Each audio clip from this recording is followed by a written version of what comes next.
রাজশাহীতে টানা ৩ দিনের মতো চলছে বাস মালিকদের ধর্মঘট। বন্ধ রয়েছে চাঁপাইনবাবগঞ্জ, রাজশাহী ও নাটোর থেকে ঢাকাগামী বাস চলাচল। শ্রমিকদের বেতন বৃদ্ধির ইস্যুকে কেন্দ্র করে বাস চলাচল বন্ধ রেখেছে মালিকপক্ষ।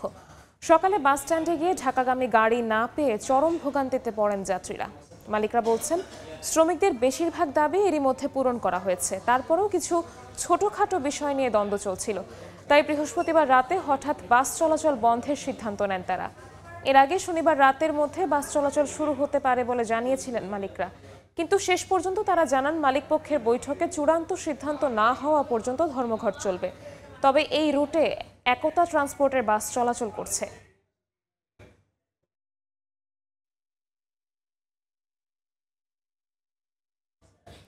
এই মুহূর্তে রাজশাহীর শিরোইল বাস স্ট্যান্ডে আছেন সহকর্মী আলতাফ হোসেন, সরাসরি যাচ্ছে তার কাছে।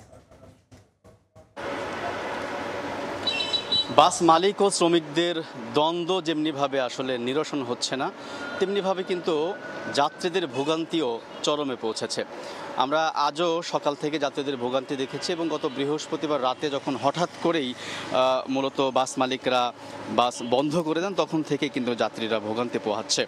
এবং বিশেষ করে আমরা রাজশাহী, চাঁপাইনবাবগঞ্জ এবং নাটোর থেকে ঢাকাগামী যেসব দূরবাহী কোচ যেগুলো ছাড়া হয়, সেই গাড়িগুলো বন্ধের ফলে কিন্তু মূলত আসলে যাত্রীদের এই ভোগান্তি। এবং যাত্রীদের সাথে আমরা কথা বলেছি, তারা আসলে ক্ষুব্ধ বিষয়টি নিয়ে যে 3 দিনের মতো টানা এই গাড়ি বন্ধের ফলে কিন্তু আসলে তারা যথাযথভাবে তাদের গন্তব্যে পৌঁছতে পারছেন না।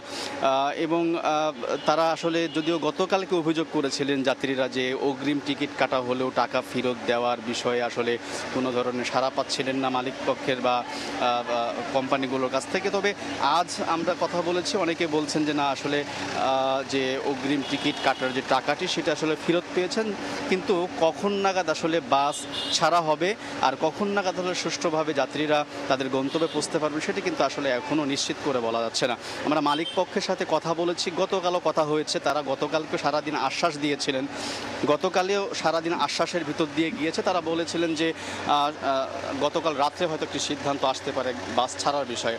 তবে আজ আমাদেরকে বা মালিক পক্ষ থেকে জানিয়েছেন যে আসলে কখন নাগাদ তারা বসবে, মালিক পক্ষ এবং শ্রমিকরা বসে একটি সিদ্ধান্ত জানাবে। বাট ঠিক কখন আসলে সেই সিদ্ধান্ত আসবে সেটি কিন্তু এখনও নিশ্চিত করে বলা যাচ্ছে না। তো আসলে এই ছিল রাজশাহী শিরোইল বাস স্ট্যান্ড থেকে সর্বশেষ খবর।